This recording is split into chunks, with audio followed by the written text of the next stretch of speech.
Ele ensinou apenas por 3 anos e meio, sem dúvida, em uma geração o que ele disse transformou o mundo. Todos os exércitos que têm marchado, todas as forças navais que têm navegado, não há afetado a história tanto como a vida solitária. Agora, 2000 anos mais tarde, seu número de seguidores está entre os milhões de milhões e cobre a terra, mas sem a prática da cristandade moderna de hoje apenas se parece com os primeiros ensinos de Jesus. A profecia anunciou que isto aconteceria.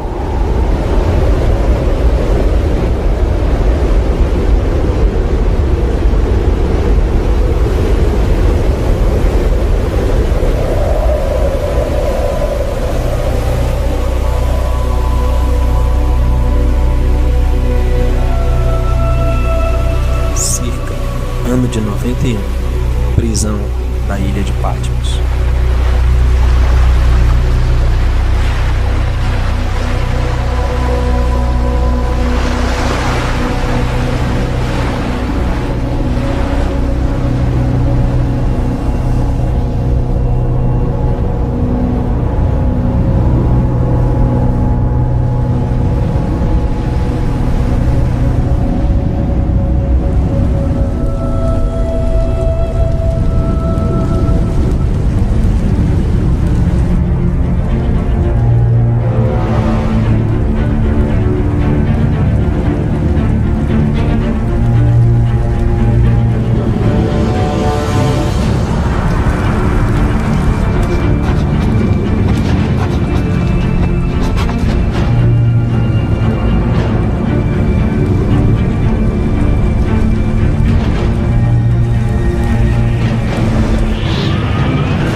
Uma mulher, uma criança e um dragão.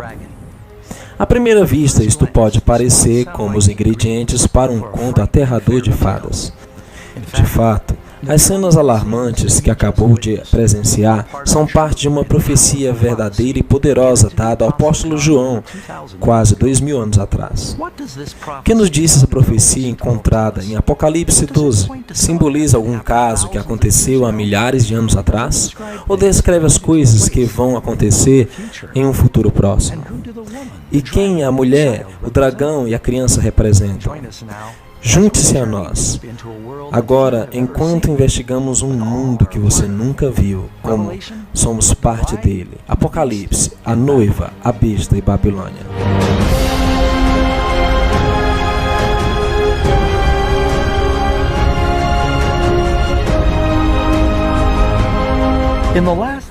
No último livro da Bíblia, Apocalipse, o apóstolo João foi-lhe mostrado uma visão de uma grande luta entre o bem e o mal.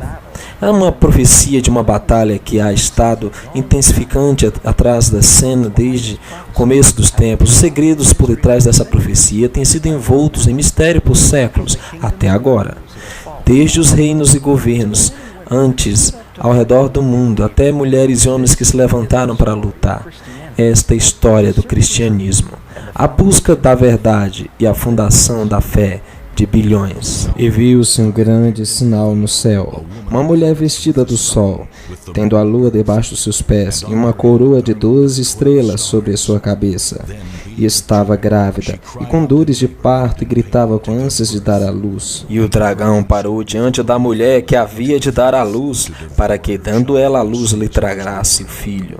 Muitos eruditos bíblicos e historiadores têm estudado esta profecia através dos anos, e concordam que a profecia de Apocalipse 12 aponta para um evento conhecido como a matança dos inocentes, que aconteceu no primeiro século na Judéia. Nas décadas anteriores ao nascimento de Cristo, o Império Romano havia conquistado todo o mundo mediterrâneo, incluindo a Judéia. Em vários pontos nessa história, haviam pessoas diferentes governando sobre ela.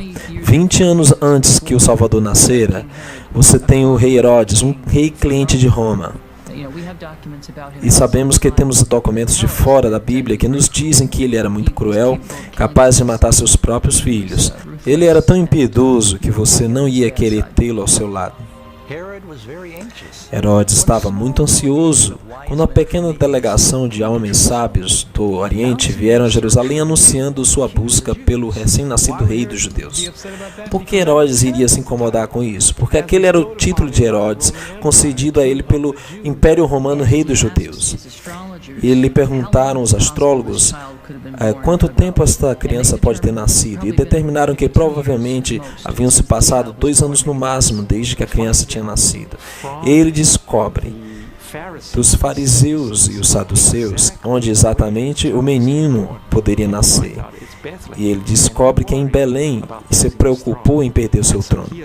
Por isso tem tanta raiva contra esta criança e envia os seus soldados para tentar matar a Jesus.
A Bíblia nos diz que este ato brutal foi inspirado em mais que uma mera ira de um rei velho. Muitos eruditos bíblicos creem que é parte de uma luta ainda maior que tem acontecido em todas as eras e ainda hoje. Para descobrir os segredos da profecia, temos que primeiro identificar os personagens principais, a mulher, a criança e o dragão. Disse, também vi outro sinal, uma mulher vestida de sol, com a lua debaixo de seus pés e sobre sua cabeça uma coroa de 12 estrelas. Vamos olhar de perto essa mulher. Sabemos que ela é um símbolo de alguém ou algo. A Bíblia nos diz o que essa mulher representa. Maridos, amai a vossas mulheres, assim como Cristo amou a igreja e se entregou por ela. Entendemos disto, que a igreja é a noiva de Cristo. Não é apenas a noiva de Cristo, mas em certo sentido, desde que nenhum homem odeie sua própria carne, A igreja é o corpo de Cristo. Claramente, uma mulher nas Escrituras representa uma igreja. E você tem uma mulher representante do povo de Deus no Antigo Testamento. Nós vemos no Novo Testamento. Jesus se achega ao povo de Israel e então a igreja cresce como algo que Cristo desenvolveu. Mas o mais importante é que esta mulher está para dar à luz a uma criança especial. Quem é essa criança? Temos algumas indicações. Uma, governa com vara de ferro sobre todas as nações. Essa é uma referência do Antigo Testamento, onde claramente o Eterno é quem governa todas as nações com vara de ferro. E então ele disse que foi levado para o céu. Quem foi levado para o céu? Jesus Cristo, certo? Ele é o Rei dos Reis, Senhor dos Senhores. Então há muitas indicações de que definitivamente fala de Jesus. Agora vamos considerar o arquivilão. Nesta importante profecia, o dragão. E viu-se outro grande sinal no céu, e eis que era um grande dragão vermelho. Sabe, gostaria de dar uma teoria extravagante, mas a Bíblia nos diz claramente o que o dragão é. O dragão é o diabo. Tanto o Antigo Testamento como o Novo. Quem é que trata de destruir? Esse é Satanás, já sabe, o anjo. Assim ele ataca Cristo quando ele chega. Ele ataca o ali. E foi precipitado o grande dragão, a antiga serpente, chamado Diabo e Satanás, que engana todo mundo. Ele foi precipitado na terra, e os seus anjos foram lançados com ele. O que vemos aqui na primeira parte de Apocalipse 12 é uma representação simbólica do conflito de todos os tempos entre Cristo e Satanás. Encontramos essa descrição que retrocede desde o Jardim do Éden, onde vemos uma serpente alada. É uma forma do dragão. E temos esta serpente, esse dragão, vindo no princípio por meio das Escrituras. Através da vida de Cristo, Satanás tentou alterar os planos de Jesus para prover salvação para a raça humana. Pois ele foi ferido por nossas transgressões. Ele foi machucado por nossas iniquidades. O castigo que nos traz a paz estava sobre ele, e por suas feridas fomos sarados. Em várias ocasiões, eles tentaram expulsá-lo das sinagogas. Eles tentaram silenciá-lo, torturaram publicamente. A mesma estratégia de Satanás para atrapalhar o plano da salvação foi totalmente destroçado quando o Salvador se levantou dos mortos. E o seu filho foi arrebatado para Deus e para o seu trono. Com o Filho de Deus fisicamente fora do seu alcance, o diabo dirigiu toda a sua fúria contra os seguidores de Jesus, os cristãos. Ele fez mais disto por meio do poder cruel da Roma imperial. E quando o dragão viu que fora lançado na terra, perseguiu a mulher que dera à luz o filho homem. O cristianismo era uma pequena minoria sofrida que não tinha status oficial no Império Romano e havia uma série de perseguições, algumas das quais foram bem severas. Um dos papéis da religião dentro do Império Romano era assegurar o bem-estar do Estado. A ideia era que se os deuses fossem adorados apropriadamente, então estariam a favor do Império. Se não fossem adorados apropriadamente, então coisas malignas aconteceriam ao Império como resultado da ira divina. Eles não queriam sacrificar os deuses. E os deuses nesse momento incluíam também o imperador. Então é fácil considerar essas pessoas como bodes expiatórios.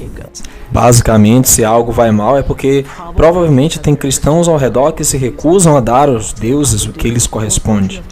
Claro que tinha que puni-los. O castigo significa com frequência a morte. O que as pessoas pensavam é que eram os cristãos reunidos também pareciam fazer amor com seus irmãos e irmãs, porque haviam rumores de que eles cometiam incestos. Cristãos costumavam chamar-se entre si irmãos e irmãs e costumavam comer a carne de Cristo. As pessoas escutavam aparentemente que os cristãos estavam comendo crianças. Então, quando os pagãos ouviram sobre isso, pensavam o pior. Os cristãos foram progressivamente despojados de seus cargos civis, suas posições militares, seus livros foram confiscados, suas casas destruídas, tudo na ansiedade de que estavam debilitando o bem-estar do Estado. Enquanto a igreja primitiva sofria debaixo desta perseguição devastadora de Roma, suas vidas se converteram em um testemunho poderoso para a igreja. Enquanto os pagãos viviam em costume e temor supersticioso, esses cristãos enfrentavam tortura e morte com uma paz sobrenatural. O que Nero fez foi lhes deu de comida aos leões e os amarrava em pilares e colocava piche sobre eles e os queimavam para que as festividades continuassem toda noite. Eles foram estirados, assassinados por gladiadores, toda maneira criativa que se pode se dispor pelos cristãos. Ao enfrentarem essa dor em suas vidas, cantavam e se regozijavam, e milhares pagavam por sua fé. Suas orações na morte converteram essencialmente em semente para a nova igreja. As pessoas são cativadas, como as pessoas estavam morrendo, que imediatamente a reação foi: quero registrar-me. E assim os cristãos se propagaram como pólvora, quanto mais se posicionavam por sua fé. É verdade que tem que ser enfatizado que a igreja primitiva, apesar dos intentos de opressão e extremados autocráticos e potentes imperadores, pressionaram firmemente contra os cristãos e ainda assim ela sobreviveu. Tertuliano argumenta que sempre que havia uma fome ou uma peste, todos diziam: cristãos aos leões. E logo diziam com sarcasmo: como tantos podem ser devorados por poucos, querendo dizer, você não pode nos destruir a todos nós.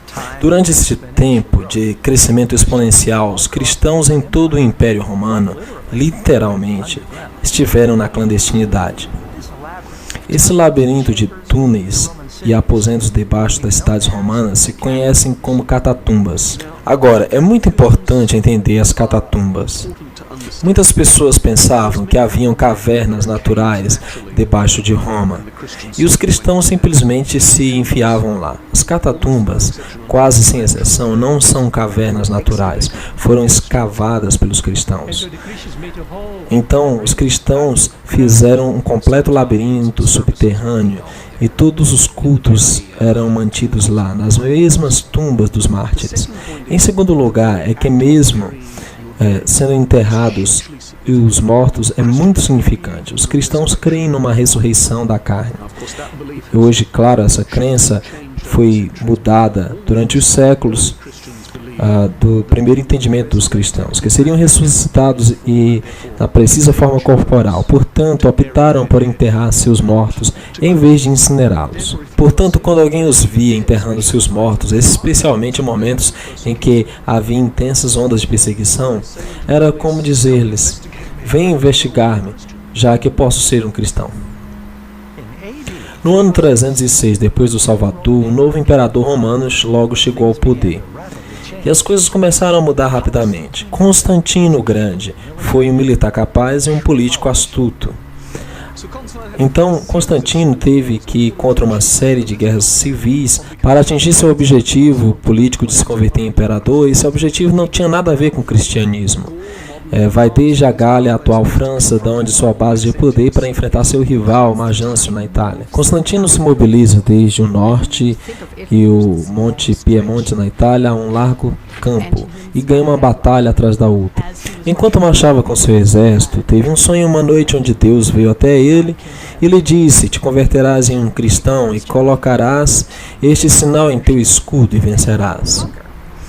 Pouco depois de que efetivamente teve uma visão na qual a história nos diz que foi vista por seu exército, assim como por ele mesmo. Levantou a vista ao sol e viu uma cruz de luz por cima dele e as letras gregas Teutonica, que significa: com este sinal vencerás. A história que havia tido esse sonho aparece uma etapa relativamente temporal descrita por Eusébio. Há diferentes fontes, existem diferentes versões, mas parece que Constantino disse: tenho encontrado um divino anjo me disse que por este sinal da cruz vencerei. Constantino mandou suas tropas adornarem seus escudos com o símbolo cristão. Seus oponentes então saem da cidade Para enfrentarem Constantino em ascensão com seu exército que já tinha treinado bastante, porque já tinham ganhado várias vitórias no caminho, desde o norte, desde Milão até abaixo. Seus movimentos oponentes se colocam ao largo do rio até a ponte de Milvian. Tem o Constantino com seu exército à frente dele, o rio e a cidade por trás dele. Não é a melhor situação que se pode estar se a derrota é iminente do exército. Não se tinha para onde recuar, então se perderia. Então Constantino não era cristão ainda, e isso é algo poderoso para alguém crer que o Deus cristão me deu a vitória. O Deus cristão é mais poderoso do que todas as divindades.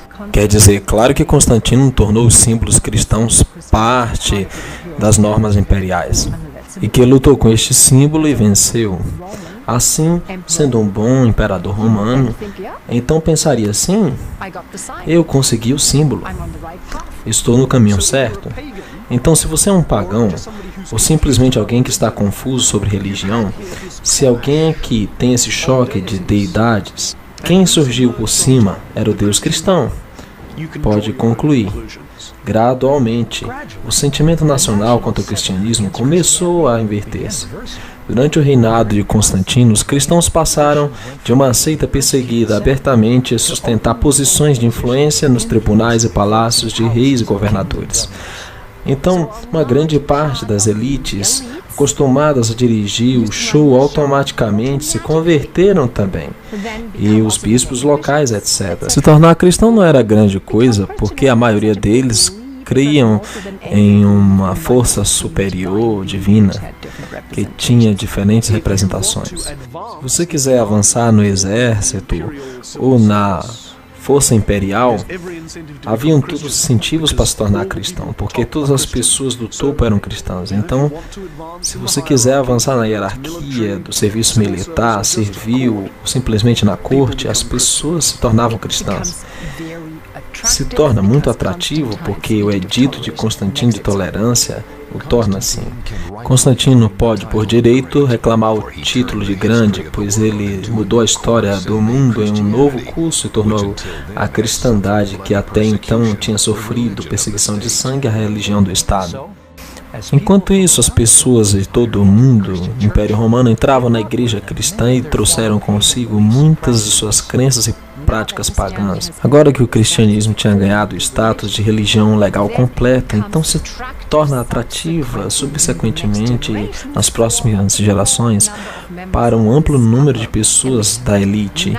Agora, a porcentagem de cristãos nos primeiros 10, 15, 25% aumentam dramaticamente ao número de 1, 2%, essa é a verdadeira mudança. E aí que o cristianismo realmente se tornou o cristianismo que é hoje. Porque agora as pessoas estão dirigindo o show. Com o tempo, os líderes da igreja começaram a adotar as vestimentas majestosas e cerimônias extravagantes que eram parte das religiões pagãs. E no lugar dos mandamentos simples de Deus, começaram a ensinar superstições e tradições de homem. Agora, no lugar da igreja cristã converter-se ao mundo, os pagãos estavam convertendo a igreja. Existe uma linha que saiu do primeiro século, representando por todos os documentos que temos no Novo Testamento que demonstram um certo tipo de modo que a igreja adentrou em um longo túnel até o quarto, terceiro século. Desse longo túnel escuro que a igreja saiu, muito diferente da linha que a igreja estava, e perguntamos o que aconteceu. Em 391 d.C., por ordem do imperador Teodósio I, o cristianismo se tornou a religião oficial do Estado de Roma. A adoração nos templos foi legalizada e todas as outras práticas religiosas cessaram. E se está tratando de um império cristão, está tentando cristianizar uma cultura pagã. As velhas basílicas eram basicamente templos pagãos, pôs uma cruz nelas. Põe pinturas de cenas bíblicas, heróis bíblicos, santos e mártires. Os cristãos estavam muito decididos e com a intenção de apoderar-se de todos os tempos pagãos.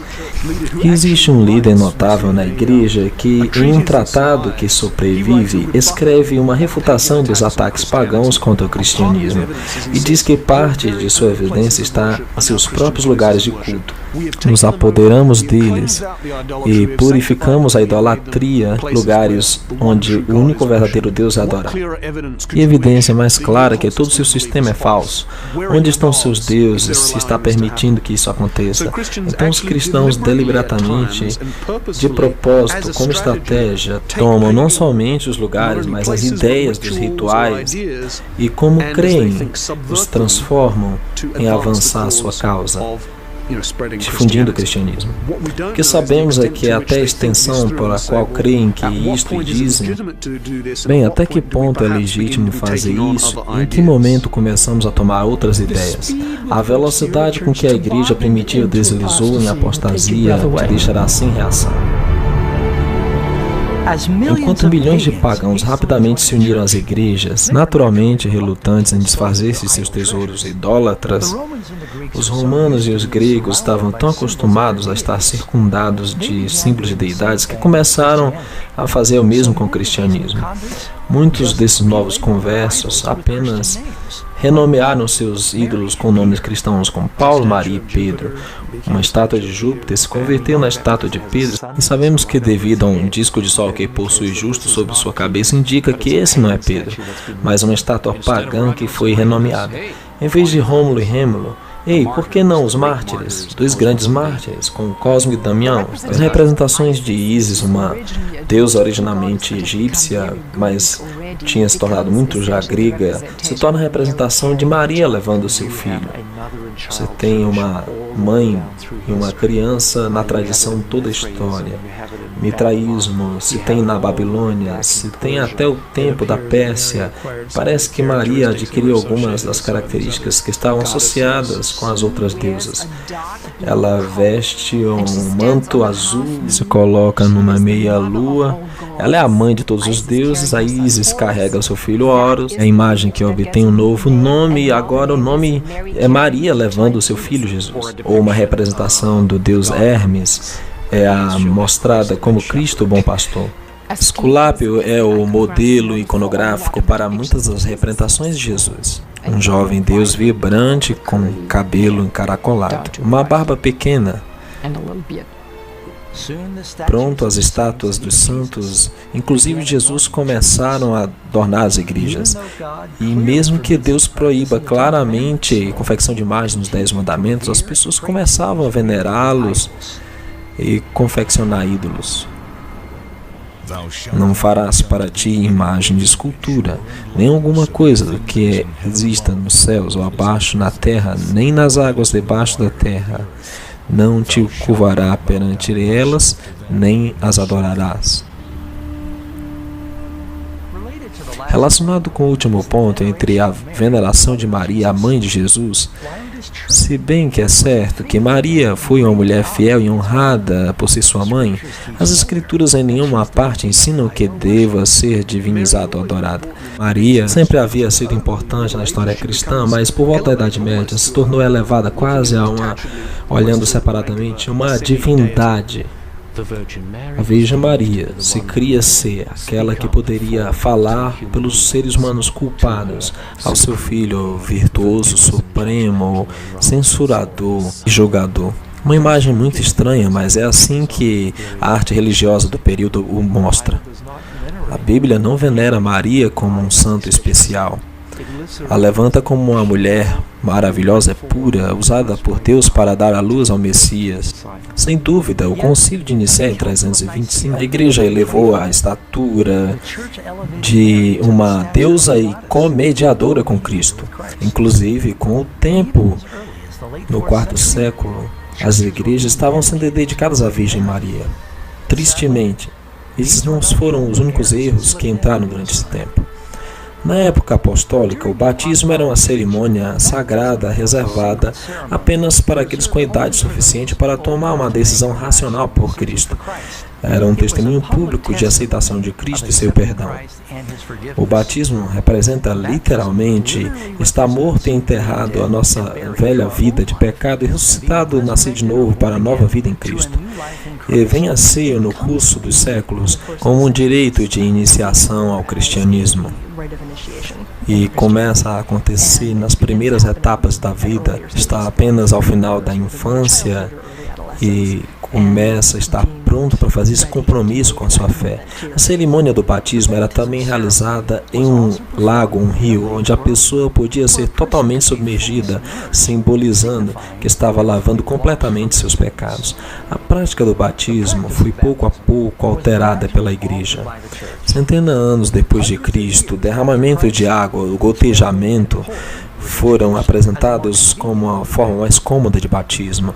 Isso, na verdade, debilitou o poderoso simbolismo do serviço e contradiz o exemplo de Jesus, que foi batizado por imersão. E continua a ser o caso até o século XII, porque foi o tempo em que os crentes estavam examinando a doutrina cristã e chegaram à conclusão de que o pecado original que toda a humanidade tinha como resultado da queda do Éden existe na alma desde o momento do nascimento. Havia um conceito antibíblico que uma criança poderia pecar de imediato. E assim, portanto, se há pecado, estava em perigo de ir ao inferno e arder para sempre. Então a única maneira de livrá-lo era batizando. E tinha que ser batizado na igreja. Se não era membro da igreja, era como se fossem seus ingressos. Então os teólogos dizem, temos que começar a batizar bebês imediatamente quanto possível. Depois que nascem, podem morrer. Claro, era um período de alta taxa de mortalidade infantil.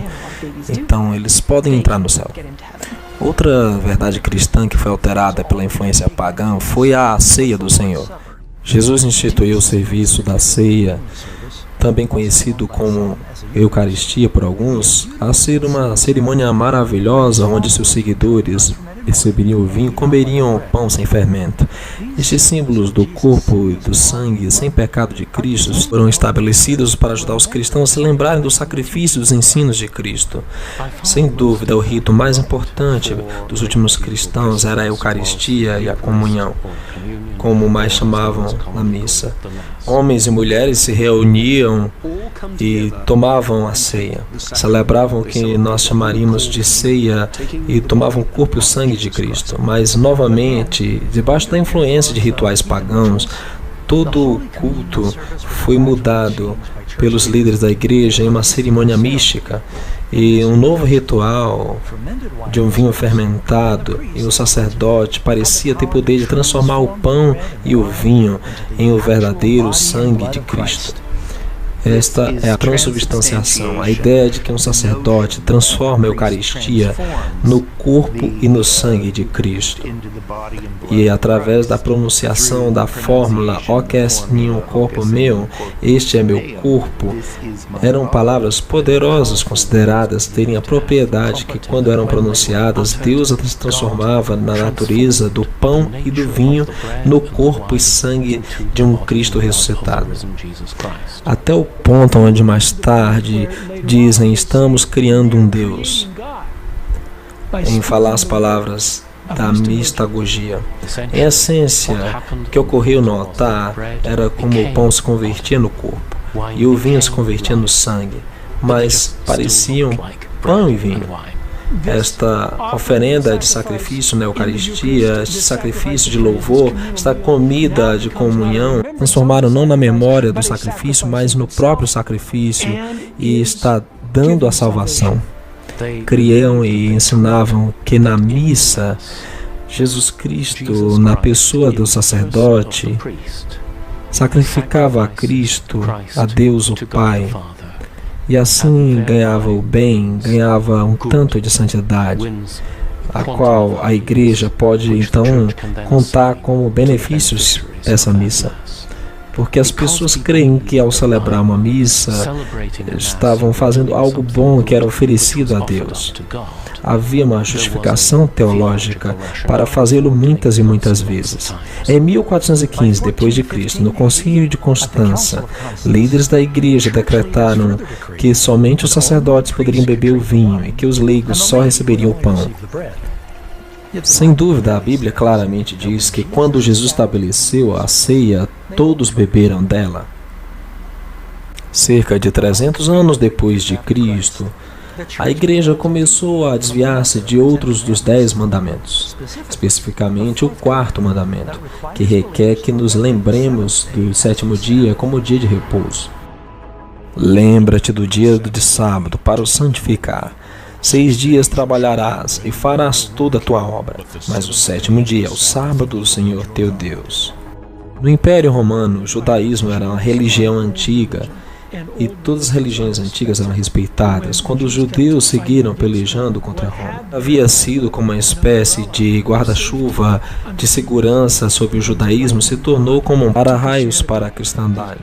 Os cristãos se tornaram alienados dos judeus, os judeus os perseguiam e assim tentaram se distanciar dos judeus.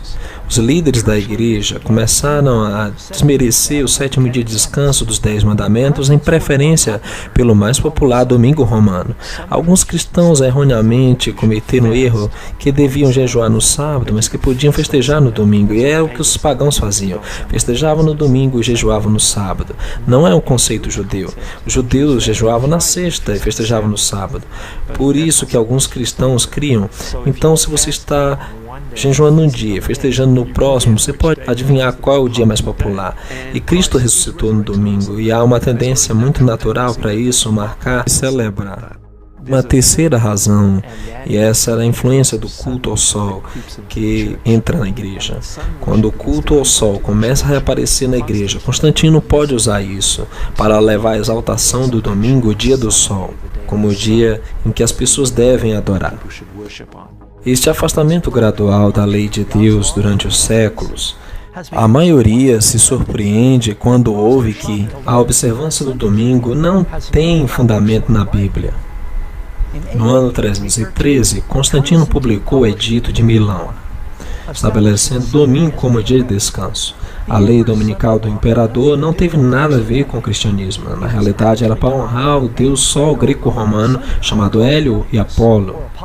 O imperador Constantino se converteu a um converso cristão e, devido a permanecer parcial ao deus Sol, o imperador Constantino mudou o dia de adoração do sábado para domingo, como havia sido tradicional no judaísmo, obviamente para o domingo, o dia do deus Sol. E desde então, as pessoas cristãs, pelo menos em grande parte, tinham o dia de adoração no domingo ao invés do sábado. Isto é claro de outro edito de Constantino, dado em 321 d.C., quando o imperador ordenou, no venerável dia do sol, que todos os magistrados e povos residindo nas cidades repousem, que todos os comércios sejam fechados. Note, o aviso utiliza a palavra dom, sol. Também se registrou que Constantino o Grande fez uma lei para o Império Romano que o domingo devia ser guardado como dia de descanso. Esta mudança não se infiltrou na igreja da noite para o dia. A história nos diz que por décadas, o 7º dia, o sábado, junto com o domingo, foram observados ambos como dias santos. A igreja, bem primitiva, claramente está adorando no sábado judeu no tempo dos apóstolos, mas meados do 3º século, isso foi em grande parte abandonado. E está no processo de ser abandonado. No princípio do 4º século, em muitas partes do mundo romano, os cristãos estão, em geral, adorando no domingo. E muitos cristãos, nesse período de tempo, observavam o sábado. Então, aos domingos, eles tinham um culto, lembrando a ressurreição, e iriam para o seu trabalho habitual. É durante a etapa de Constantino que a ideia de transferir a solenidade do sábado para o domingo é expressada pela primeira vez. Séculos atrás, o profeta Daniel havia predito que um poder religioso se levantaria e tentaria mudar os tempos e a lei. Dentro dos 10 mandamentos, só há uma lei que também é um tempo, o sábado. A doutrina do inferno em chamas também foi uma distorção da mitologia pagã. No livro de Apocalipse, a Bíblia ensina que depois do grande dia do juízo, os perdidos serão lançados no lago de fogo. E nesse momento, cada pessoa é castigada de acordo com o que merece. e logo totalmente consumida perecerá eternamente. E não temais os que matam o corpo e não podem matar a alma. Temei antes aquele que pode fazer perecer no inferno a alma e o corpo. Pois os vivos sabem que hão de morrer, mas os mortos não sabem coisa alguma. Os sacerdotes começaram a ensinar que o inferno é um lugar de tormento eterno, governado pelo diabo, e que começava no momento da morte. A igreja caída pôde utilizar esse conceito aterrador de tormento eterno para aterrorizar e manipular tanto o rei e os plebeus. Mas o mais trágico de tudo, esta falsa doutrina apresenta Jesus como uma espécie de sádico malvado. Tem encorajado alguns ateus e agnósticos a desafiar o cristianismo nas ideias cristãs de um Deus amoroso. Se faz algo que é pior, inclusive, do que Hitler fez. Não importa o que alguém tenha feito, são milhões e milhões de anos de tortura. É apropriado por causa de um delito? Então tem pessoas que têm odiado a Deus e aprendido a odiar a Deus por causa disto. Outro conceito pagão que se infiltrou no pensamento cristão foi a respeito do pós-vida. O purgatório, a ideia que ensina que na morte as pessoas entram num fogo infernal temporal onde são purificados para o céu. Purgatório é uma casa, é um caminho intermediário entre céu e inferno, e a questão do purgatório é que você pode escapar dele. Como a missa diz, consignados às chamas da aflição. Está cheia de bichos, cheias de odores sulfúricos, que pode ser um pouco maior que o inferno, mas tampouco é um dia no campo. A igreja desenvolveu gradualmente, de novo, cresceu na igreja, pouco a pouco, a ideia de que qualquer um que morre com suas obras de satisfação incompletas provavelmente pagaria em algum lugar de sofrimento após a morte, depurados de seus pecados e ofensas que tem cometido na vida. O povo medieval cria em quase todos que serão salvos e redimidos, quem sejam membros batizados da igreja, mas quase todos também teriam que fazer penitência pelos pecados que haviam cometidos e não haviam confessados, em passar algum tempo no purgatório. Assim, na verdade, a tarefa era reduzir o tempo do purgatório. Muita gente confunde a ideia do purgatório e do inferno como se você pudesse sair do inferno, mas não pode. Se você for para o inferno, não há saída. Você é muito ímpio e está condenado. Muitas pessoas têm coisas ruins, mas como podemos fazer o bem para ir para o céu? Você não pode, tem que ser purificado e, portanto, ir para o purgatório. E muitos cristãos acreditavam que suas famílias estavam sofrendo no purgatório. E não é um lugar agradável. Você fica ali por milhares de anos. A ideia do purgatório existe há muitos séculos antes do Salvador. Escritos de Platão no início de 400 a.C. nos ajudam a entender de onde este conceito de purificação e castigo vieram. O purgatório não se considerava como um lugar real até séculos depois. Entre 1160 e 1180 nossa era, teólogos desenvolveram a doutrina do purgatório, conduzindo a aceitação formal no Segundo Concílio de Leão em 1274. A igreja então oferece apoio aos mortos no purgatório por meio de suas orações e atribuindo às pessoas os benefícios do sacramento, especialmente a ceia. Tudo isto é perfeitamente ortodoxo e a igreja acredita que está fazendo bem e as pessoas parecem dispostas a pagar muito dinheiro por isso. E uma extraordinária proliferação desses ensinos encontram os padres para realizar missas pelas almas dos defuntos, particularmente no século XIV e XV. Esta doutrina foi fabricada para manipular as massas, para obter ganho financeiro. As pessoas estavam dispostas a pagar grandes quantias de dinheiro para liberar seus queridos do purgatório. Claro, os crentes nunca poderiam ter certeza quando alguém deixava o purgatório. Então, muito dinheiro fluía nos bolsos dos padres corruptos, tanta gente saindo para levantar dinheiro e encorajar as pessoas a dar o dinheiro para a igreja para livrar do purgatório, para que pudessem financiar edifícios elaborados. Esta crença do purgatório também é baseada no perigoso conceito que as obras e as orações dos vivos podem alterar o destino dos mortos. Sem dúvida, Jesus deixou muito claro que não há limbo ou purgatório. Depois da morte, o próximo pensamento consciente era a ressurreição e a recompensa eterna. Não vos maravilheis disto, porque vem a hora em que todos os que estão nos sepulcros ouvirão sua voz. E os que fizeram o bem sairão para a ressurreição da vida, e os que fizeram o mal para a ressurreição da condenação. A mensagem central do Evangelho é como obter perdão. Esta foi outra verdade bíblica maior que foi corrompida.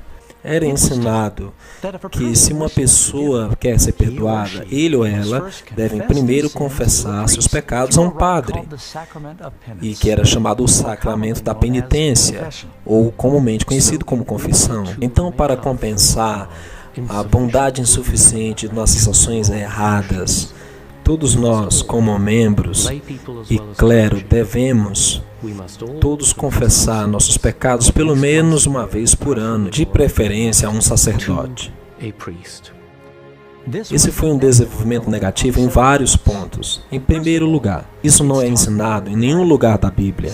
Em segundo, coloca o homem mortal no lugar de Cristo e faz com que Deus seja afastado da pessoa comum. E ao mesmo tempo, coloca o padre numa situação embaraçosa, ouvir todos os malfeitos de seus confessores.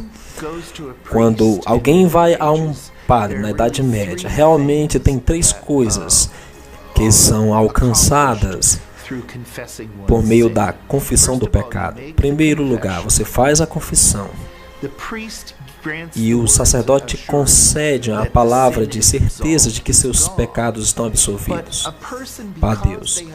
Mas uma pessoa, porque tem violado as leis da igreja, os ensinos de Cristo, tem que realizar uma obra de penitência para compensar o pecado que cometeram.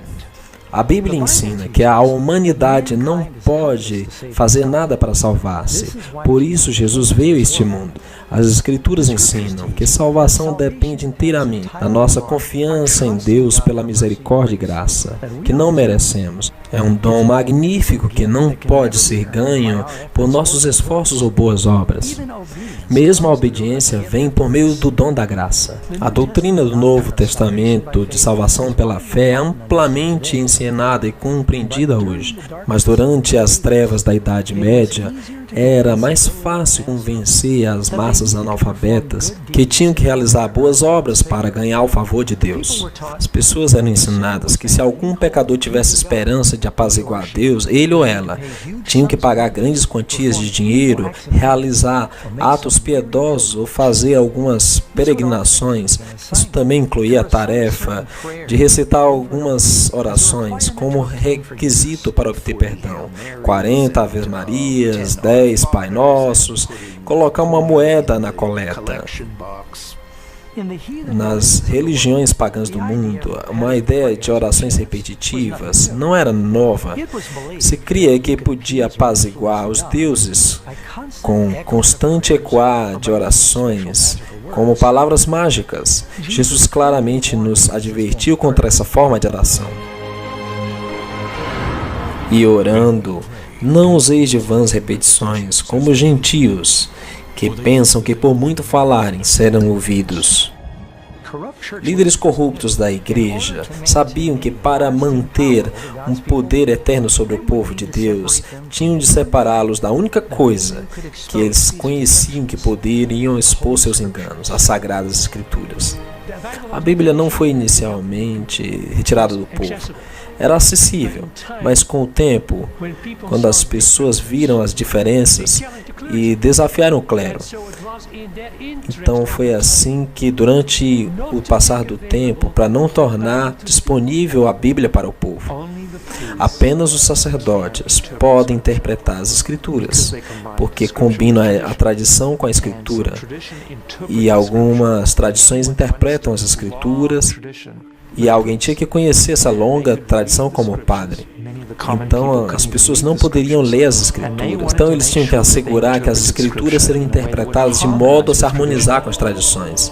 Então do 5º século até o século XV, milhares de anos de história, era ensinado e aceitado que só os líderes religiosos eram suficientemente qualificados para explicar os textos sagrados.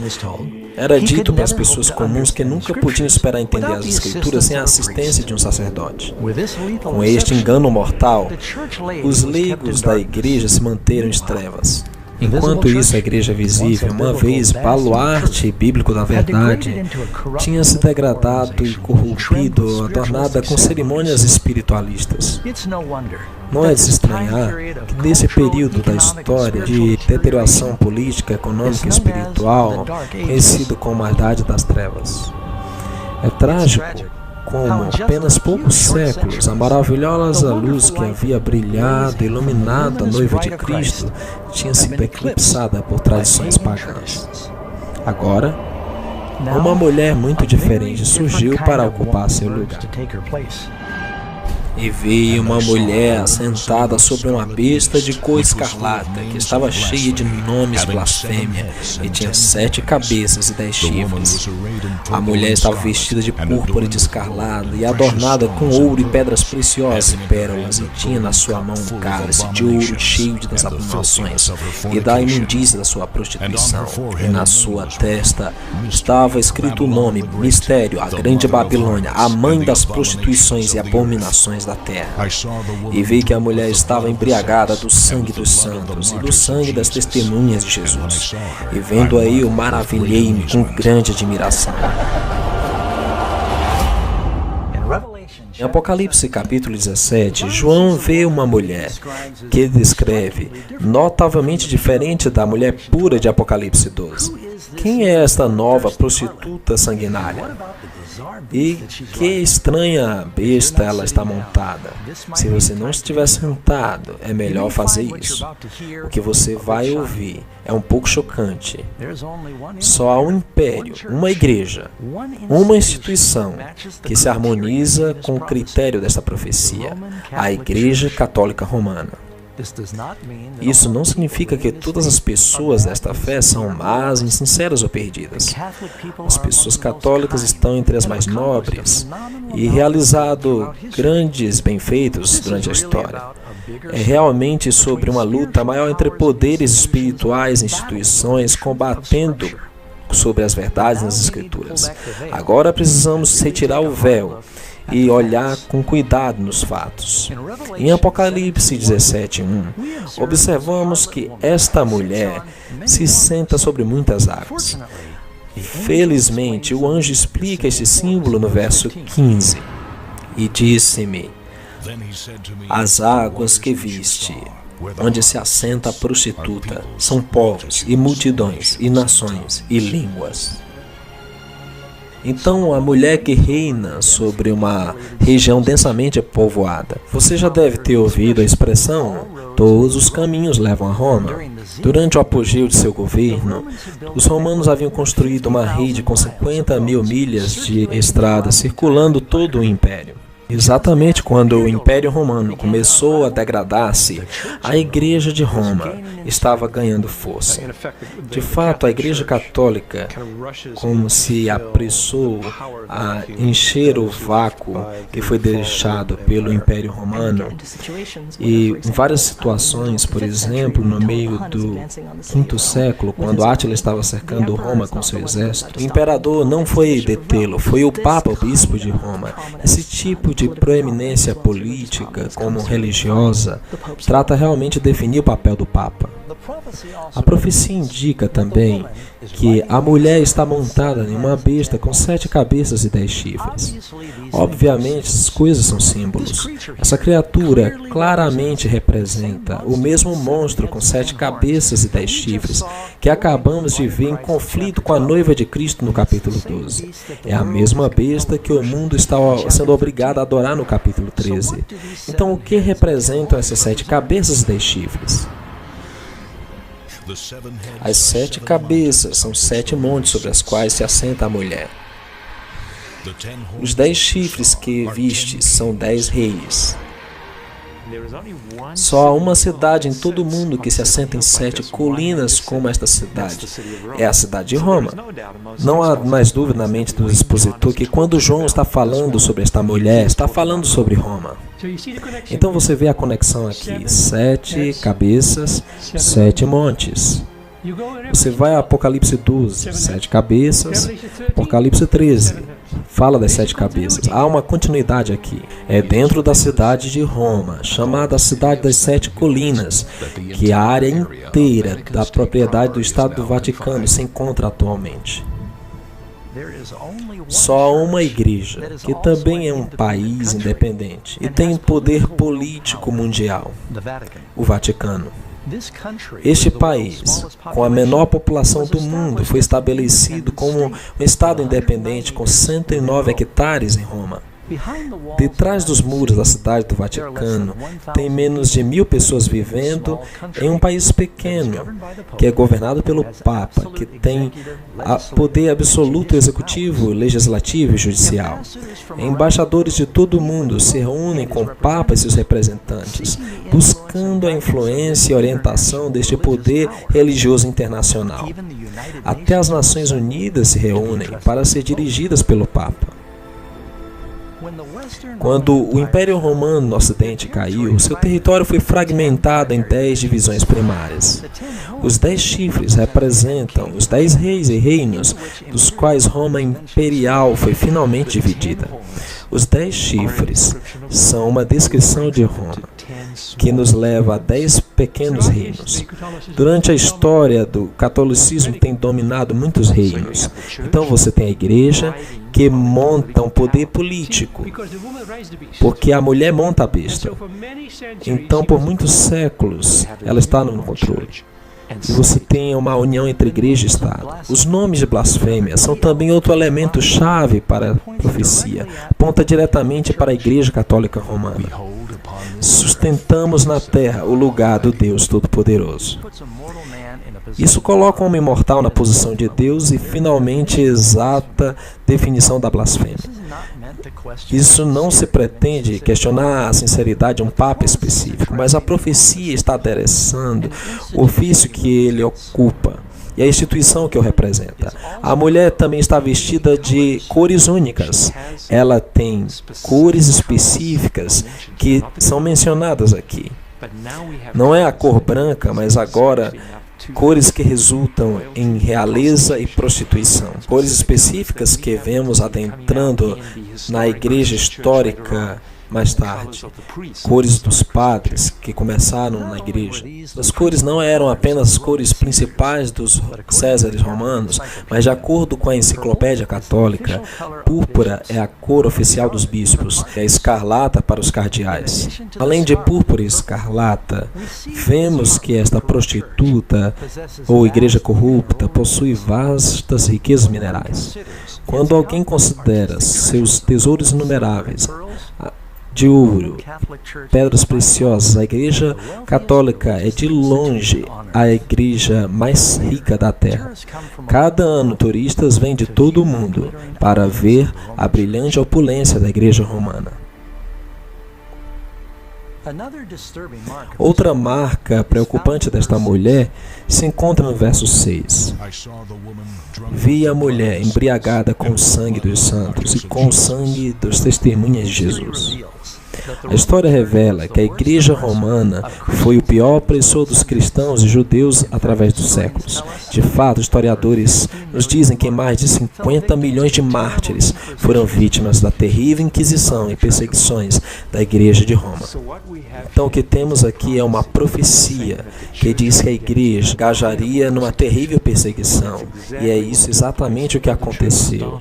A Igreja começou um processo legal, um sistema legal, conhecido como a Inquisição, para interrogar estas pessoas, para forçar o maior número possível a se retratar, retirar suas ideias e aprender dos líderes do movimento e para detê-los para não divulgar mais. O maior número de mortos que se há registrado ocorreu quando a igreja perseguiu aos que estavam em desacordo com ela.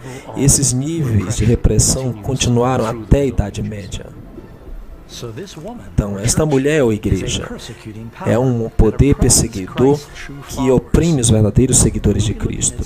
Estaremos vendo várias almas valentes que arriscaram suas vidas para falar contra as influências corruptoras dessa igreja e durante esse tempo de trevas espirituais.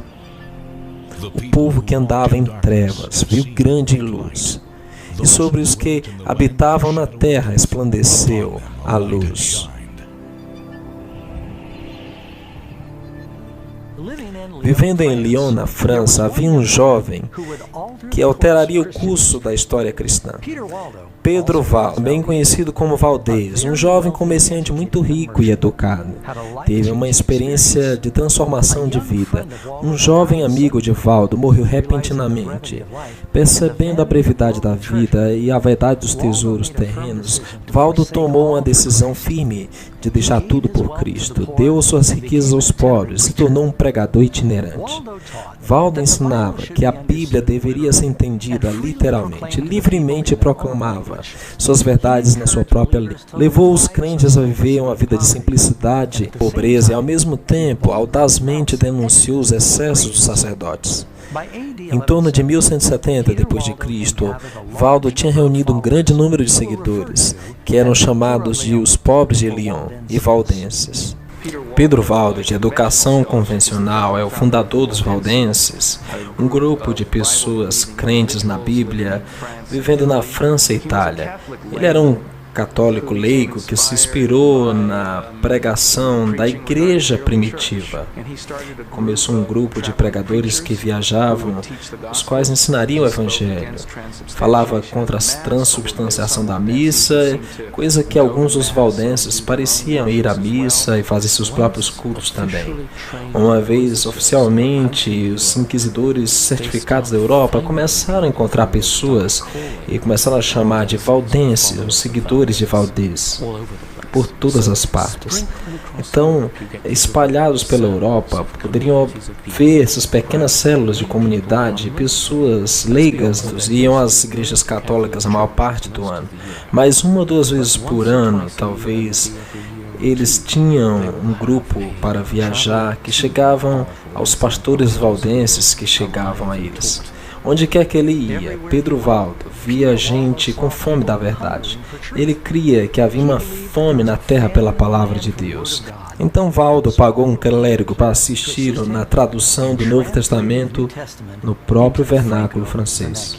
A história é que Valdez encarregou duas pessoas religiosas, estudadas em Lyon, para preparar uma tradução de parte da Bíblia e alguns trechos dos pais em sua própria língua. Algo entre francês e província. É realmente difícil de escrever, mas parece haver estabelecido uma tradição de que as comunidades valdenses tentariam obter cópias das escrituras em outra língua comum das pessoas. Eles levavam consigo as escrituras e atuavam como comerciantes, negociantes, compartilhando as escrituras onde fossem. Inclusive, há referências deles enviando seus jovens para as grandes universidades, faculdades da sua terra, para que pudessem compartilhar sua fé lá e também ganhar um entendimento da teologia contemporânea e usá-la para alcançar a maior parte da comunidade. Mas a Igreja Romana não poderia mais tolerar essa liberdade de pregação do Evangelho. Durante o Terceiro Concílio de Latrão, em 1179, as ideias de Valdo foram condenadas oficialmente como heresia e pouco depois seus seguidores foram excomungados. Expulsados de Lyon, os valdenses se estabeleceram nos altos vales do Piemont e nos Alpes franceses. Aqui, entre suas famílias, a Bíblia foi tornada seu estudo principal. Os evangelhos de Mateus e João eram submetidos à memorização junto com muitas das epístolas. Sem imprensa, os valdenses frequentemente pregavam copiar à mão as escrituras. Conhecidos por sua adesão estrita da Bíblia, esses pregadores estendiam seus ensinos em toda parte. Enquanto viajavam para evitar a prisão, às vezes copiavam passagens nos bolsos das suas vestimentas e então cuidadosamente compartilhavam com o coração aberto. Mesmo após a morte de Pedro Valdo em 1218, a Igreja Romana continuou ferozmente perseguindo os valdenses.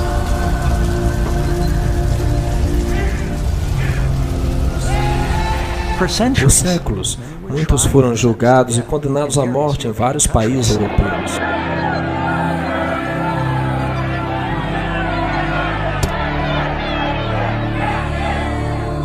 O Espírito do Eterno incitou a muitos dentro da igreja, que corajosamente se levantaram e pediram a reforma. Um desses homens foi John Wycliffe, teólogo inglês e pregador leigo, tradutor e professor em Oxford. Sua educação resultou ser uma grande vantagem para ele. Enquanto começou a apontar os erros que estavam espalhados entre o povo de Deus, Wycliffe nunca quis se colocar contra os líderes da igreja, mas ao ver as claras contradições pelo que a Escritura dizia e o que a igreja fazia, ele não podia guardar silêncio. Bem, Wycliffe era uma pessoa muito incomum para se tornar herege, porque ele era catedrático de Oxford, era praticante criado dentro da estrutura do poder da igreja, embora ficasse angustiado com o que ele via ao seu redor. Enquanto via Roma substituindo a Santa Escritura pela tradição, acusou o sacerdócio de privar do pão da vida o povo com fome espiritual.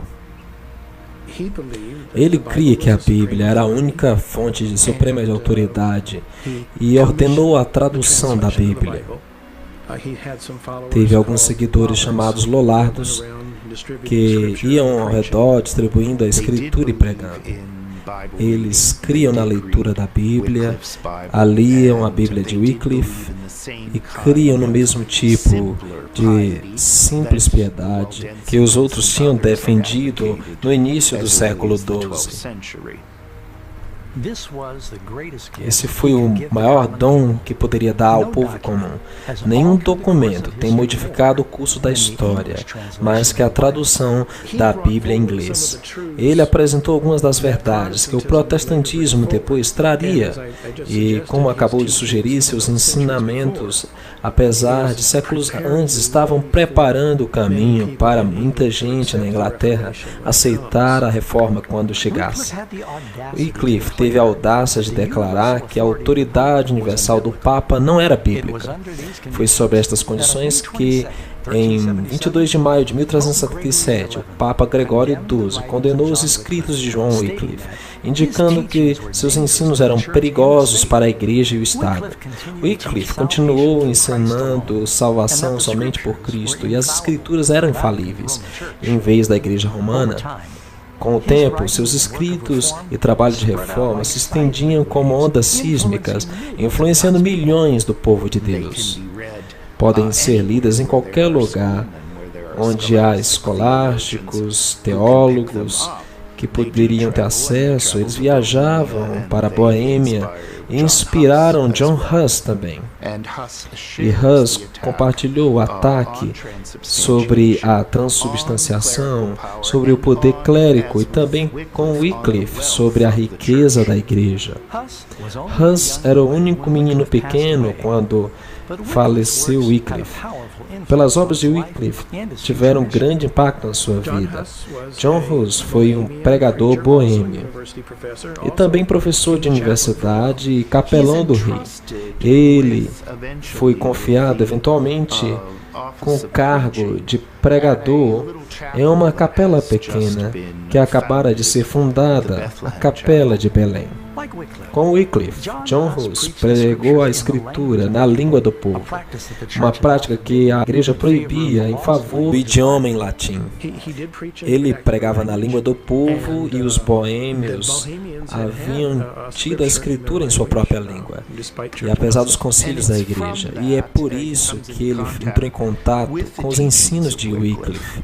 E, sobretudo, ele especialmente foi atraído contra a doutrina da transubstanciação, o ataque contra a riqueza e influência da igreja. Caminhando através da cidade, Huss notou um par de pinturas que dois homens tinham colocado como um protesto.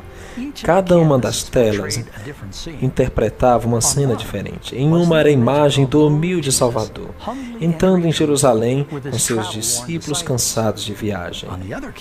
Na outra tela, havia uma imagem do Papa, vestido em roupas ricas e luxuosas, transportado em um trono e seguido por uma procissão.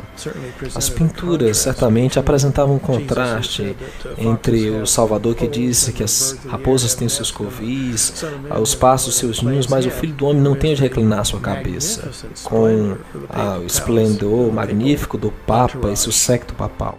Movido por este conhecimento, começou a denunciar publicamente o orgulho, a ambição e a corrupção do clero, e sem temor fez um chamado de reforma da igreja. Se deve interpretar a Escritura de acordo com a verdade é definida pelo que a igreja crê. Como corrige um erro na igreja?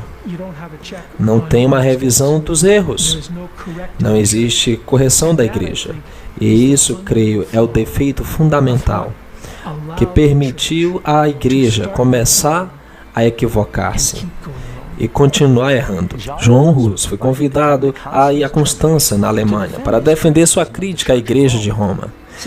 Sigismundo, rei da Hungria, mais tarde do Sacro Império Romano, lhe garantiu um salvo-conduto, mas imediatamente na chegada de Huss na cidade, foi preso e colocado no calabouço, no castelo Gottlieben. O rei Sigismundo estava muito enfurecido pela apreensão de Huss e ameaçou o concílio. Mas o concílio convenceu Sigismundo de que as promessas feitas a um herege não valiam, e em 6 de julho de 1415, o concílio reuniu a catedral depois da missa e da liturgia. John Huss foi então levado a juízo. Ele pediu para defender suas posições, e ao defendê-las, encontrou que havia expressado uma heresia, assim foi confiscado e julgado por heresia. Então os guardas levaram Huss para ser executado. E no lugar da sua execução, Huss se manteve firme, enquanto as chamas corriam sobre si, foi capaz de levantar sua voz e cantar. Entre suas palavras ao morrer, Huss previu que dentro de 100 anos, Deus levantaria um homem, cujos clamores por uma reforma não poderiam ser suprimidos. Criado em um lugar humilde de Mansfield, Alemanha, Martinho Lutero, teólogo, autor, compositor e sacerdote, possivelmente é o mais conhecido reformador religioso do século XVI. Lutero nasceu em 10 de novembro de 1483, cerca de 70 anos depois do martírio de John Huss. Nascido em uma família trabalhadora de classe média, com vários irmãos e irmãs, Lutero desenvolveu um caráter e personalidade firme. A família de Lutero parecia haver sido, em certa medida, uma família de grandes triunfadores. Eram muito severos, de acordo com as histórias posteriores de Lutero, e certamente viam que o caminho a seguir para seu filho era mediante a educação. Pois quando era jovem, foi destinado a converter-se em um advogado. Sem dúvida, uma experiência traumática mudou para sempre o curso de sua vida. Lutero foi pego em uma tormenta e temia por sua vida. Estava fora e temia ser atingido por um raio. Os relâmpagos golpeavam diante dele, ambos os lados, e em terror clama e promete que se um santo o salva, se converterá em um monge. Chamou a Santa Ana, a santa das causas perdidas. Santa Ana, livra-me, converte-me em um monge. E cumpriu sua palavra. Apesar dos protestos furiosos de seu pai, Lutero deixou seus estudos, vendeu seus livros e entrou em um monastério augustino fechado em Erfurt. Se dedicou totalmente à vida monástica. Depois de seu anelo desesperado por salvação, praticava jejuns frequentes, longas horas de oração e vivia uma vida austera de confissão sem fim. Se alguém podia haver ganhado o céu como monge, então eu farei, de fato, estando como monge. Encontrou um ancião confessor que se deu conta que Lutero tinha uma alma sensível. O seu confessor se deu conta que Lutero necessitava ensinar a Bíblia, assim se converter simultaneamente em um professor de teologia, pregador da igreja, do povo e membro da comunidade religiosa. Ele basicamente fazia 3 trabalhos. Em Wittenberg, aprendeu a estudar a Bíblia em suas línguas originais. Logo, começou a compartilhar livremente as verdades que estava aprendendo em suas conferências. Seus ouvintes estavam encantados. Em 1510, Lutero fez uma peregrinação para visitar a sede da igreja da Santa Cidade de Roma. Ele ficou enojado de testemunhar terrível ganância e impiedade que ele viu em todas as classes do clero. Sua grande expectativa da cidade santa foi frustrada.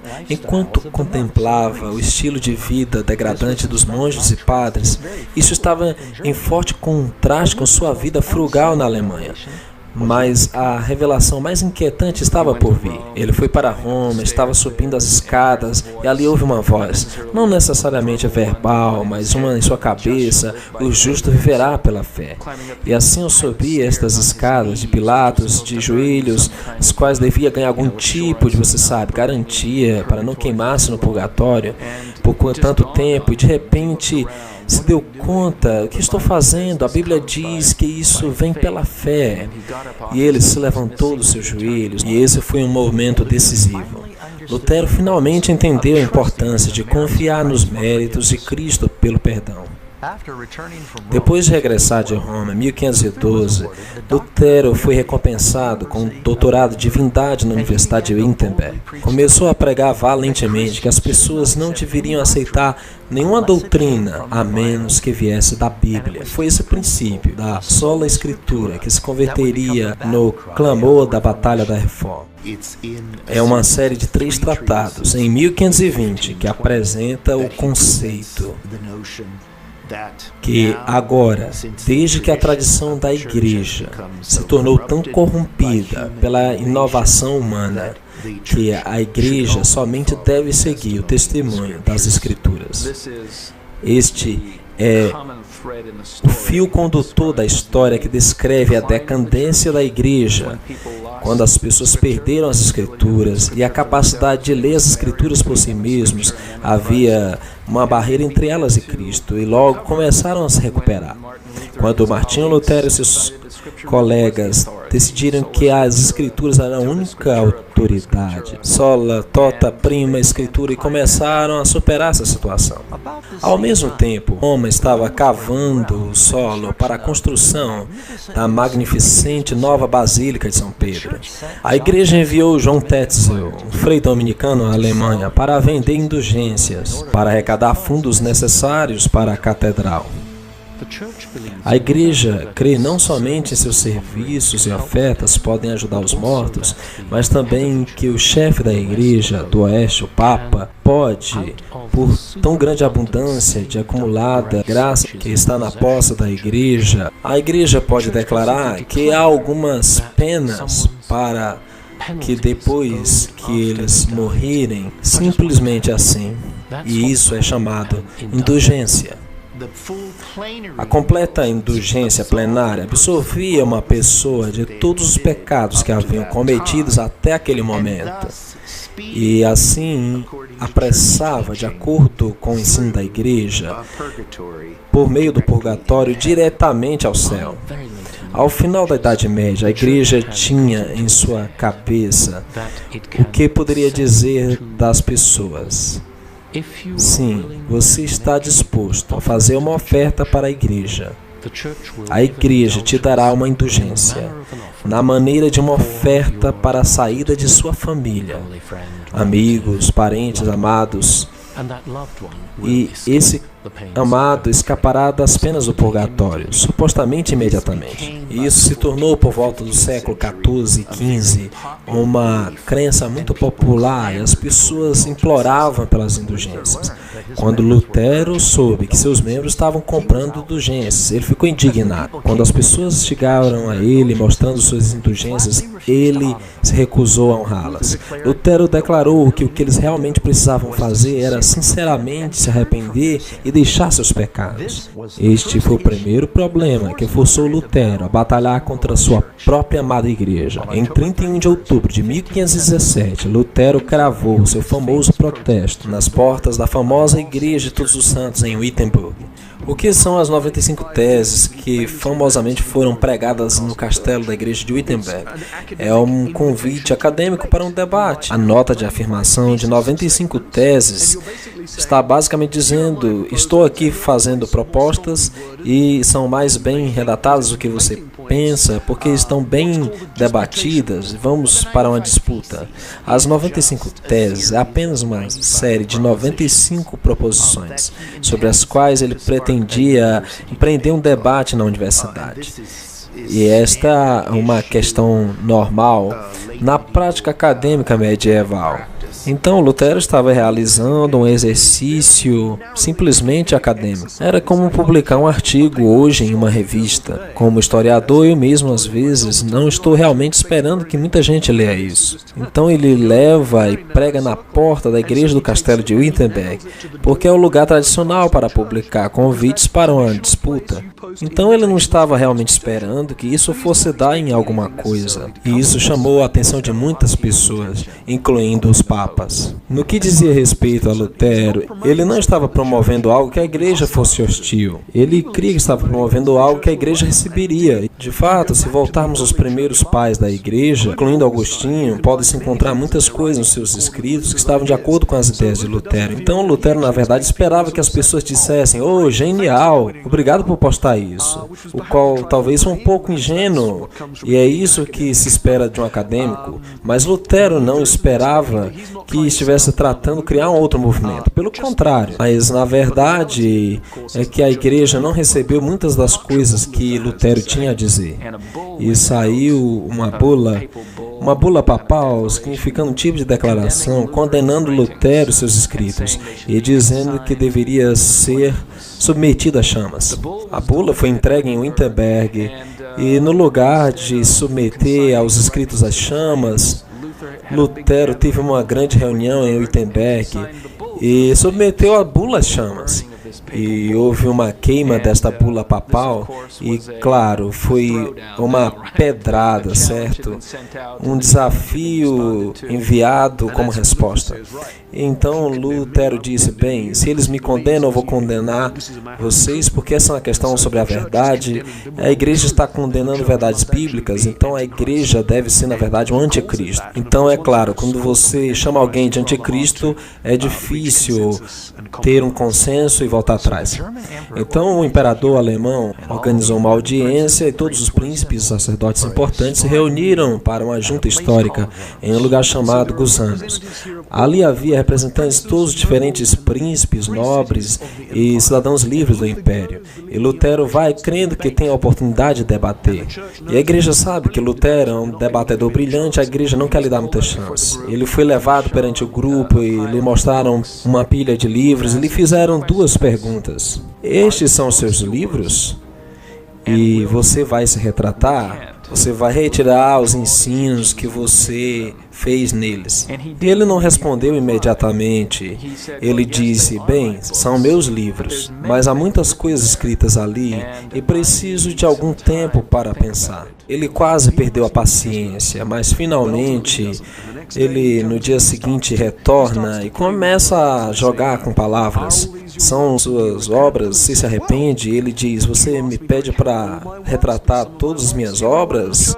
Tem coisas que a própria igreja concorda, tem escrito sobre alguns males que a igreja realmente concorda. Ele começou a tentar entrar num debate e as autoridades começaram a tratar, não, você vai se retratar ou não? É um momento heróico, especialmente porque no que se refere a Lutero, ele crê que está sendo levado à morte. Es sei denn, ich durch das Zeugnis der Schriften oder durch klares Überzeugen. A menos que seja convencido pelo testemunho das Escrituras e pela razão clara, porque não confio no Papa ou nos concílios, sendo que é bem conhecido que sempre se contradizem. Me apego às Escrituras, que tem citado, a minha consciência está cativa à palavra de Deus. Não posso e não vou me retratar em nada, desde que não é seguro e contra a consciência. Aqui estou. Não posso fazer outra coisa. Que Deus me ajude. Amém. O conselho não teve muito o que dizer em resposta. Lutero foi declarado criminoso. Sua literatura foi proibida e sua prisão foi ordenada. Disse o documento: queremos que seja preso e castigado como um herege notório. Lutero tinha recebido um salvo-conduto para a dieta de Worms, assim como Hus tinha recebido para a dieta de Constança, pouco mais de 100 anos atrás. E havia essas autoridades que insistiam com o Santo Imperador Romano, assim como o Imperador Sigismundo tinha agido com o conduto de Hus. Carlos V não queria ser conhecido como o segundo imperador que havia descumprido sua parte no salvo-conduto. Então, por qualquer razão, talvez algumas outras, ele permitiu que Lutero deixasse a cidade e regressasse para sua casa. Pensou que provavelmente alguém o mataria no caminho, porque havia uma recompensa por sua cabeça. No lugar disso, por suposto, Lutero foi sequestrado por um grupo armado de homens que estavam trabalhando, na realidade, para Frederico, que tiraria de circulação por algum tempo no castelo de Warburg, que só Frederico sabia a respeito. Ninguém sabia o que tinha acontecido com Lutero. Muita gente achava que ele estava morto. Um ano depois desse exílio solitário, que Lutero se refere como meu Patmos, o ex-sacerdote continuou seu trabalho prolífico de escritura e até tentou traduzir o Novo Testamento do grego para o idioma alemão. Agora, cerca de 72 anos antes que Lutero completasse sua tradução do Novo Testamento, Gutenberg mudou a história com a invenção da prensa. Com esta nova tecnologia maravilhosa, a verdade de Deus começou a se espalhar como folhas de outono em toda a Europa. Então, no meio desta grande reforma, o Senhor armou seu povo com a espada de sua palavra. Ao redor deste mesmo tempo, vários outros poderosos campeões da verdade se levantaram de dentro da igreja de Roma.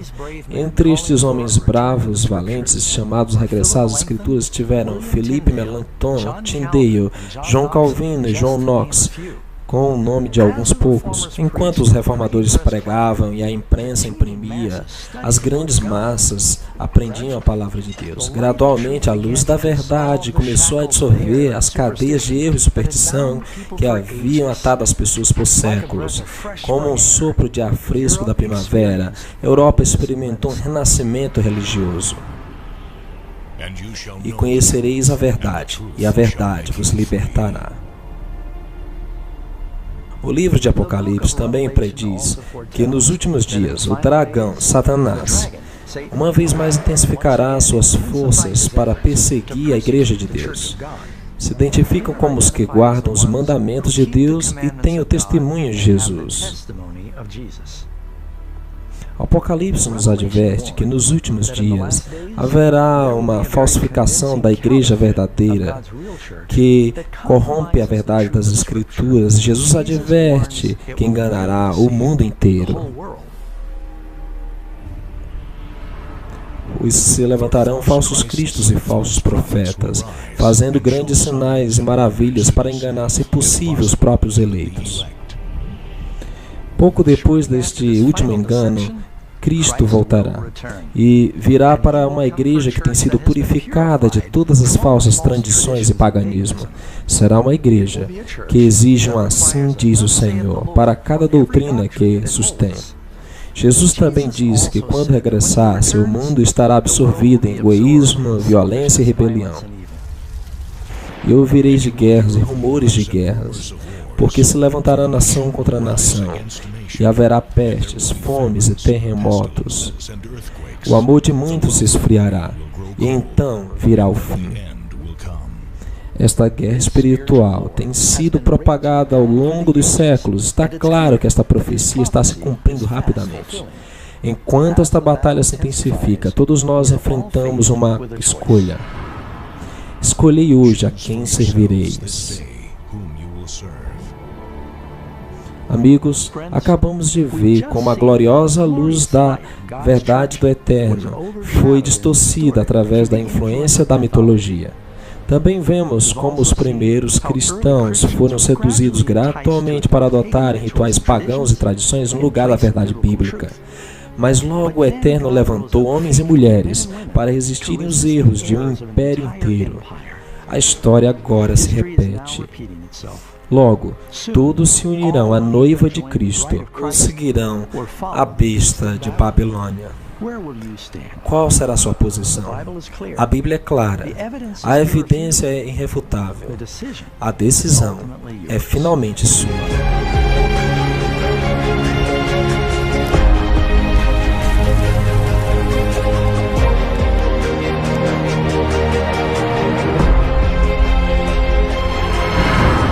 Certamente venho sem demora.